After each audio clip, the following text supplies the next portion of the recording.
Welcome back to Waking Up with Mindful Serenity, and we're going to continue answering questions from the jar. I am going to reach in and to grab a question to see what that might be. And, oh, it's a big one. I'm going to first of all set my timer for 10 minutes. We're trying to attempt to answer these within a 10-minute time frame, which is not always that easy to do. Here we go.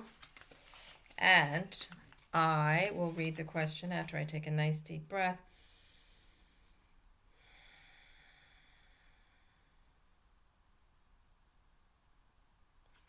What is meant by this statement made recently? I'll put it in quotation marks. I'm not sure who said this. Our youth has no depth to resilience. Our youth have no depth to resilience. And what do we do about it? Our youth have no depth to resilience, and what do we do about it? I'm, first of all, not sure that is true, but if it is a statement being made by somebody who's concerned about the state of our youth and their mental health, I suppose, and their ability to cope with life, it's probably more of a meaning crisis or a purpose crisis. What is the meaning of life? And maybe without that sense of a meaning and purpose to life, they are lacking in depth and lacking in resilience, striving for the superficial and the outer layers of our existence, the material things, the successes that others will praise them for, that they can get acclaim for, like certain degrees or levels of education or incomes or the material that they own, as in their house or their vehicles that they're driving, or the type of relationships they have and how they appear on the outside. I think what we see with our youth today, a lot of focus on creating these images, especially on social media, where we want to create an image of us being successful and happy, and to make it, in a sense, in a comparison sense, to make others jealous of where we are in our existence. But a lot of that we see on the social media pages is a facade. It's something that was created to create an image and an impression, not so much the reality of the person's existence. I do see, from talking to individuals, definitely a propensity towards anxiety and depression, more so than I've ever personally observed in other individuals before. I think that people are floundering instead of flourishing. They're languishing and floundering instead of flourishing, as we're meant to do, growing and expanding and enjoying life and understanding the true meaning of life. Now, I'm not saying that all youth are like that, but I think that is the direction that we, in a sense, as helicopter parents and a community, takes a village to raise a child, have done in to our children's ability to cope on their own and to become independent in their critical thinking, especially.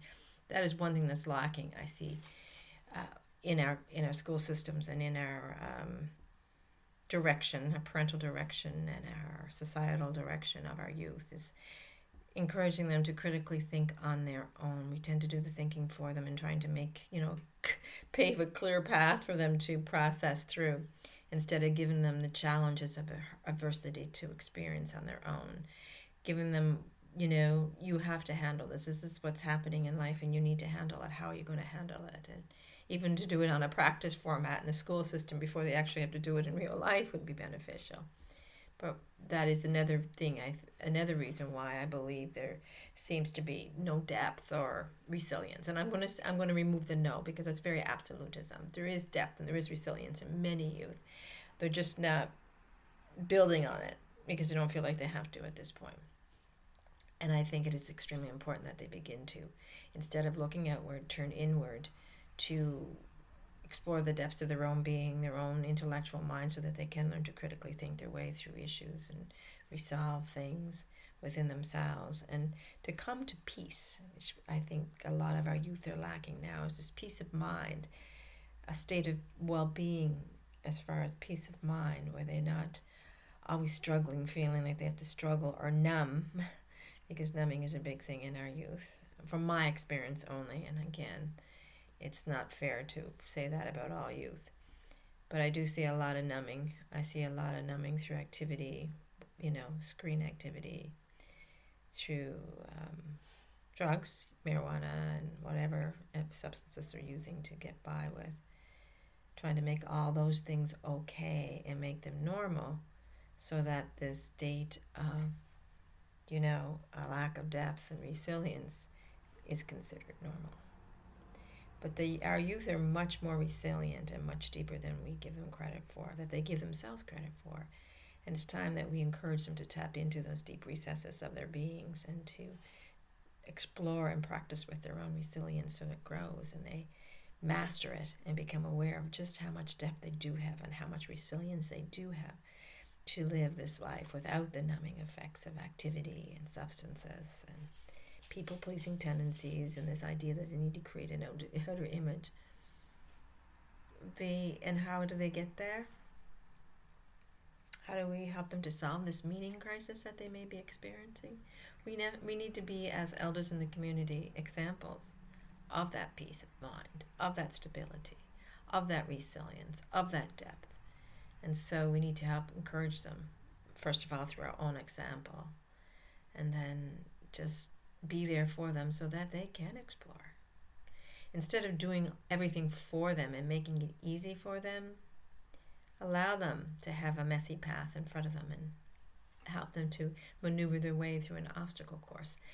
That's one way of helping people to grow, is to allow them to have the obstacles, allow them to have the struggles, allow them to find their way through it. I love that poem by Hasif about your children are not your own, they just come through you, and how we as the parents or the elders in the community are like the bows and they're the arrow, and it's just we're not supposed to do it for them. They have to go off as the arrow on their own. We can help launch them by being a steady bow from which they can bounce off of so they can get to that depth and that resilience and that explore life with that depth and that resilience. And they need to believe they have it. They need to believe they have depth and resilience and the ability to process through life.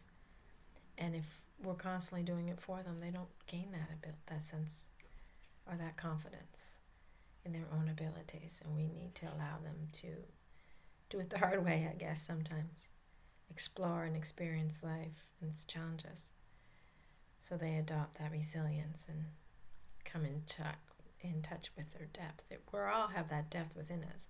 We're just not focusing on it. If we're too busy focusing on the superficial and on the things that are easier and more immediate for us, that give us the immediate gratification and the dopamine rush, like the online games may give us, or the puff of marijuana might give us, or the likes on our social media pages might give us. So we need to get them beyond that sense of immediate gratification to the deeper, more lasting and substantial gratification they get from being who they truly are authentically, and knowing that they can master life, they can process, they have the capability to process through life and to do well. They just don't know it yet because we're not giving them a chance to find out. Well, I do believe that's all I have to say about that. I hope it makes sense. And I just want to clearly say before I go off is that I do believe our youth have depth, and I do believe our youth have resilience. They're just not aware that they do enough, and we're not encouraging them to use those skills enough. Anyway, thanks for joining me. Have an amazing day. Namaste.